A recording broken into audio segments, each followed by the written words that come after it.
Hello students.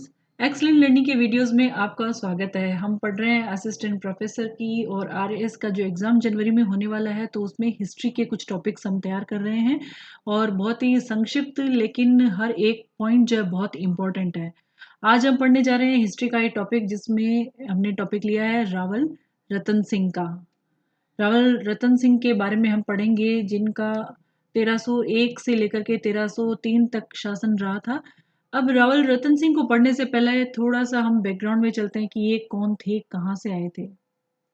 तो students, Rawal Ratan Singh Guhil Sisodia वंश से संबंधित थे। गुहिल सिसोदिया वंश। अब मेवाड़ में जो शासन करने वाला वंश था, वो सबसे ज्यादा समय तक, सर्वाधिक समय तक शासन करने वाला जो राजवंश था, वो गुहिल सिसोदिया वंश माना जाता है। इन्होंने 5 से 66 ईस्वी से लेकर के 1947 ईस्वी तक शासन किया था और शुरुआत में इनकी जो राजधानी रही थी, वो रही थी नागदा।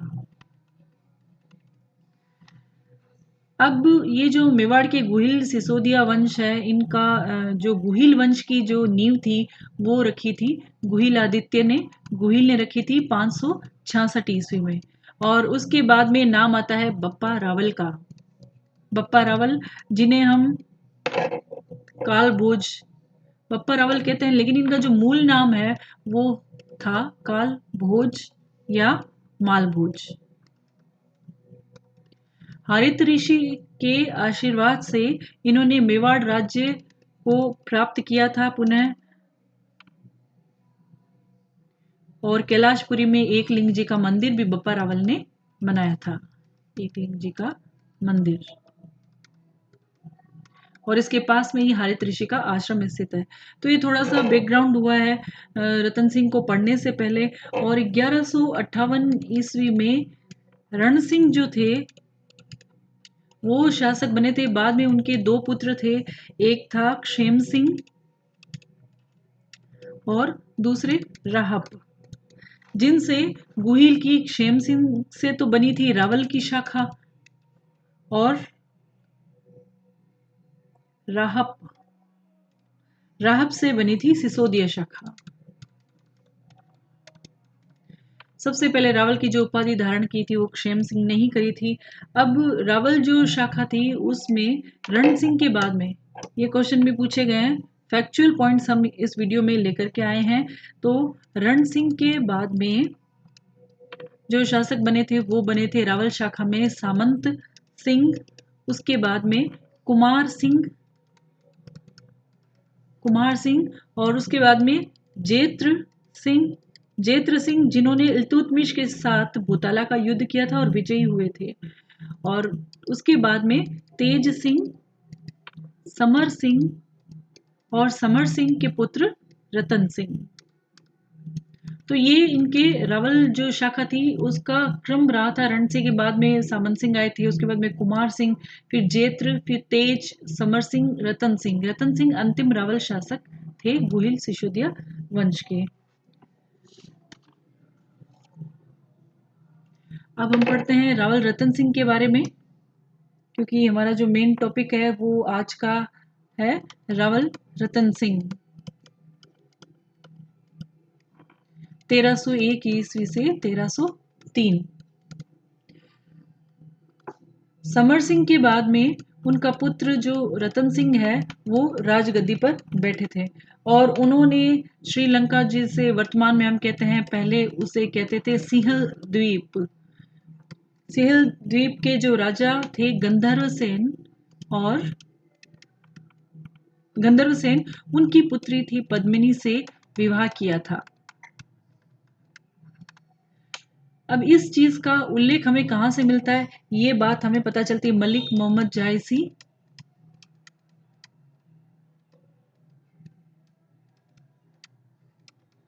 के पद्मावत ग्रंथ में से हमें ये पता चलता है। अब रावल रतन सिंह के दरबार में राघव चेतन काम करते थे जिन्हें किसी कारण से निष्कासित कर दिया गया था। अब ये राघव चेतन जो है वो जाते हैं अलाउद्दीन खिलजी के पास में, और साथ में राघव चेतन का एक तोता भी था जिसका नाम था हीरामन।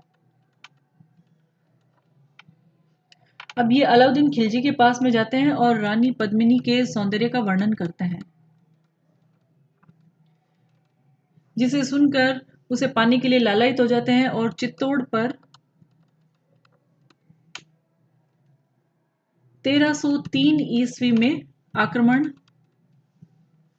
करते हैं और रतन सिंह को बंदी बना लेते हैं। इससे पूर्व उन्होंने 8 माह तक उस किले को घेर करके रखा था और 1303 में उन्होंने युद्ध किया था। ऐसा कहा जाता है कि चित्तौड़ दुर्ग और वहाँ के शासन और प्रशासन की जो शैली थी और वहाँ की जो सत्ता थी उसे पाने के लिए भी मुख्य कारण रहा था कि अलाउद्दीन खिलजी ने चित्तौड़ पर आक्रमण किया था। लेकिन कुछ जगह पर ये कारण भी दिया गया है कि रानी पद्मिनी के सौंदर्य से अभिभूत होकर उन्हें पाने के लिए चित्तौड़ पर 1303 में अलाउद्दीन खिलजी ने आक्रमण किया था और रतन सिंह को बंदी बना लिया था। और इस युद्ध के अंदर रानी पद्मिनी के चाचा गोरा और बादल, चाचा थे गोरा और बादल भाई उनके, तो इन्होंने रतन सिंह को मुक्त तो करवा लिया लेकिन खुद शहीद हो गए थे। इसके अलावा जो सिसोदा गांव था, सिसोदा गांव में लक्ष्मण सिसोदिया जो थे उनके पुत्रों ने चित्तौड़ के प्रवेश द्वार की रक्षा करते समय वे वीर गति को प्राप्त हो गए थे। अब इनके पौत्र जो थे वो हमीर, जिन्होंने आगे जाकर मेवाड़ का पुनरुद्धार किया था और वापस सिसोदिया वंश की नींव डाली थी, जिन्हें हम और क्या कहते हैं, विषम घाटी पंचानन के नाम से भी जानते हैं। अब जब अलाउद्दीन खिलजी ने आक्रमण किया था चित्तौड़ पर 1303 में, तो उस वक्त रतन सिंह के नेतृत्व में गोरा बादल सहित जो भी राजपूत योद्धा थे उन्होंने केसरिया किया था और उसके साथ ही पद्मिनी ने 1600 महिलाओं के साथ जौहर किया था।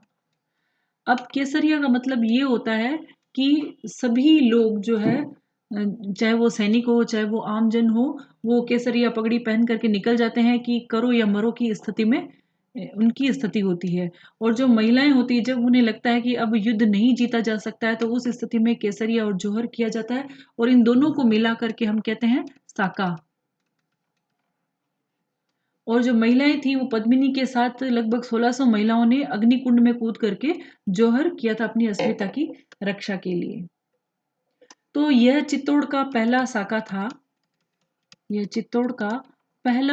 था जो हुआ था 26 अगस्त 1303 में। ये डेट भी एग्जाम में पूछी गई। 26 अगस्त 1303 को चित्तौड़ का पहला साका हुआ था। और उसके बाद जब अलाउद्दीन खिलजी ने चित्तौड़ को विजय किया, तो उसका शासन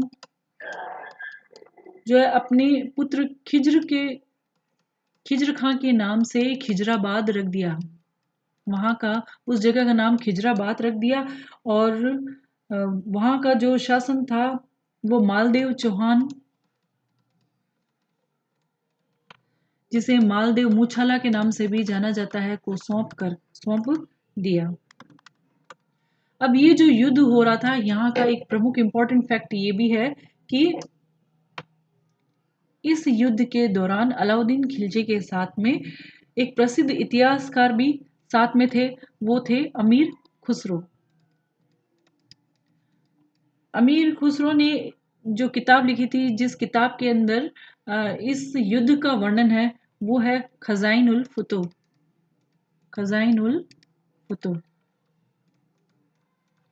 जिसे हम तारीख इलाही के नाम से भी जानते हैं। तारीख इलाही भी कहते हैं इस किताब को। और उसके बाद में राणा हमीर का शासन आया था। तो स्टूडेंट्स, ये है संक्षिप्त और इम्पोर्टेंट फैक्ट के साथ रावल रतन सिंह के बारे में। और बैकग्राउंड में हमने पढ़ा कि ये गुहिल सिसोदिया वंश से संबंध रखते हैं, जिसकी स्थापना 566 को हुई थी और 1947 तक इस शासन ने सबसे लंबे समय तक किया था। प्रारंभिक राजधानी इनकी नागदा थी और गुहिल आदित्य ने इसकी स्थापना की थी। और बप्पा रावल जो थे, उन्होंने एकलिंग जी का मंदिर मेवाड़ में बनाया था। मेवाड़ को पुनः प्राप्त किया था। काल भोज के नाम से जाना जाता है इनको। और इन्हीं के वंश में से फिर प्रतापी शासक 1198 में रण सिंह आए, जिनके पुत्र हुए थे क्षेम सिंह और राहप। क्षेम सिंह ने रावल शाखा और राहप ने सिसोदिया शाखा या वंश की शुरुआत की थी। रण सिंह के बाद में ये क्रम रहा था शासकों का। सामंत सिंह, कुमार सिंह, जेत्र, तेज, समर सिंह के बाद में रतन सिंह आए। रावल रतन सिंह ने 1301 से लेकर के 1303 तक शासन किया था। इन्होंने, जैसा कि मलिक मोहम्मद जायसी के पद्मावत में हमें उल्लिखित मिलता है कि सिंहल द्वीप की राजकुमारी पद्मिनी से विवाह किया था। और राघव चेतन, जो कि रतन सिंह के दरबार से निष्कासित किए गए थे, अलाउद्दीन खिलजी के पास गए अपने तोते हीरामन को लेकर के। वहां रानी पद्मिनी के सौंदर्य का वर्णन किया। इस कारण से चित्तौड़ का युद्ध हुआ, ऐसा कुछ किंवदंतियों में बताया जाता है 1303 ईस्वी में। और उससे पूर्व 8 माह तक किले को घेर के रखा गया था। इस दौरान उनके चाचा पद्मिनी के चाचा गोरा भाई बादल शहीद हो गए थे। और उसी दौरान सिसोदा गांव जो है, वहां के लक्ष्मण सिसोदिया अपने पुत्रों को वहां लड़ने के लिए भेजा था। वो भी वीर गति को प्राप्त हुए। तो पौत्र हमीर ने ये सब देखा और आगे जाकर के वो बहुत प्रतापी शासक बने और उन्हें विषम घाटी पंचानन की संज्ञा भी दी गई है। इस दौरान ये जब युद्ध हुआ था, तो गोरा बादल समेत जो राजपूत योद्धा थे, उन्होंने केसरिया किया था। पद्मिनी ने 1600 राजपूत महिलाओं के साथ जौहर किया था। तो यह पहला साका चित्तौड़ का था 26 अगस्त 1303 को। और वहां का जो शासन था, उसका नाम अपने पुत्र खिज्र खां के नाम से अलाउद्दीन खिलजी ने खिजराबाद रखा। मालदेव चौहान यानी मालदेव मूछाला को वह शासन सौंप दिया। अब इस सभी युद्ध का जो संपूर्ण वर्णन है, वो उस दौरान एक प्रसिद्ध इतिहासकार अलाउद्दीन खिलजी के साथ मौजूद थे, अमीर खुसरो। उनकी पुस्तक खजाइनुल फुतूह यानी तारीख इलाही में मिलती है। तो स्टूडेंट्स, ये था रावल रतन सिंह के बारे में। नेक्स्ट वीडियो में हम हिस्ट्री का नेक्स्ट टॉपिक लेके आएंगे। Till then, keep learning, keep watching excellent learning videos, and please like, share and subscribe. Thank you.